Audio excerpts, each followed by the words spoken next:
It was the morning after Christmas, December 26th, in the quiet town of Brookhaven, Colorado.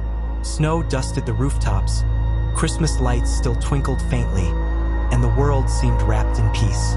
But inside the home of one wealthy family, a nightmare was unfolding, one that would haunt America for decades.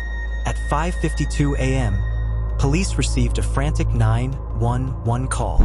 On the other end was Margaret Anderson, her voice trembling with panic. She claimed her 23-year-old daughter, Lily Anderson, was missing. A ransom note, sprawling across 3 pages, had been found on the kitchen staircase. The note demanded an oddly specific sum, $118,000. Police rushed to the scene. The Andersons' home was a sprawling mansion in one of Brookhaven's most affluent neighborhoods. But that morning, it didn't feel like luxury. It felt like a crime scene cloaked in confusion.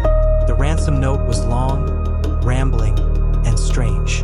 It demanded a very specific payment, signed with the chilling initials. S.B.T.C. investigators immediately found the letter suspicious, too detailed, too dramatic. And yet, they had to take it seriously. As officers searched the house, something didn't add up. There were no signs of forced entry, no broken windows, no footprints in the snow. Whoever had taken Lily either had access or lived inside those walls. Then, at 1:05 p.m., the case took a shocking turn.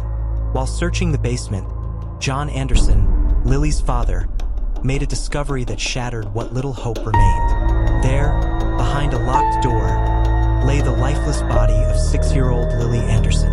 She was wrapped in a white blanket, duct tape covering her mouth, a cord tied around her neck. The ransom note had been a cruel misdirection. Lily had never left the house. News of the murder spread like wildfire, shaking the small town of Brookhaven and the entire nation. How could something so horrific happen in a neighborhood so safe, in a home so secure? The media swarmed, reporters camped outside, and the Andersons found themselves at the center of a storm they never imagined. At first, suspicion turned toward the parents.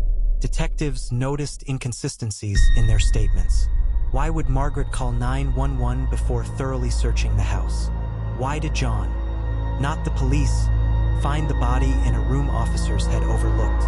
And that ransom note, it was written on paper from inside their own home. But there was another possibility, an intruder. Some believed someone had slipped in that night, hidden in the shadows, waiting for the perfect moment. The lack of footprints outside could be explained. Maybe the killer entered earlier in the day, blending into the holiday chaos. Weeks turned into months, months into years. The case became one of America's most infamous cold cases. Theories multiplied. Some swore it was the parents. Others whispered about Lily's older brother, Daniel, who had been only 9 years old at the time. But evidence remained murky, divided, and incomplete. The ransom note was analyzed endlessly. Experts said it mimicked lines from movies. Others pointed to the handwriting, claiming it was a match to Margaret's. But nothing was conclusive. DNA testing provided its own twist. A small sample was found on Lily's clothing, belonging to an unidentified male. Yet, the DNA didn't match anyone in the family or anyone in police databases. Was it the real killer, or just contamination from the lab? As years passed, the Anderson family withdrew from the spotlight, but the mystery of Lily's death only grew. Documentaries, books, and podcasts tried to unravel the truth. Every new theory brought old wounds back to life, and still no one was charged. No one held accountable. Today, nearly 3 decades later, the case of Lily Anderson remains unsolved. A 20-year-old girl's life stolen in the dead of night, her story etched forever into the American psyche. But beyond the theories, beyond the suspects, beyond the unanswered questions, lies a haunting lesson. Evil does not always lurk in dark alleys or distant places. Sometimes it hides where you least expect it, behind the closed doors of the places we believe are safest. And as the cold winds of Brookhaven blow through another winter, one question still hangs in the air. Who killed Lily Anderson?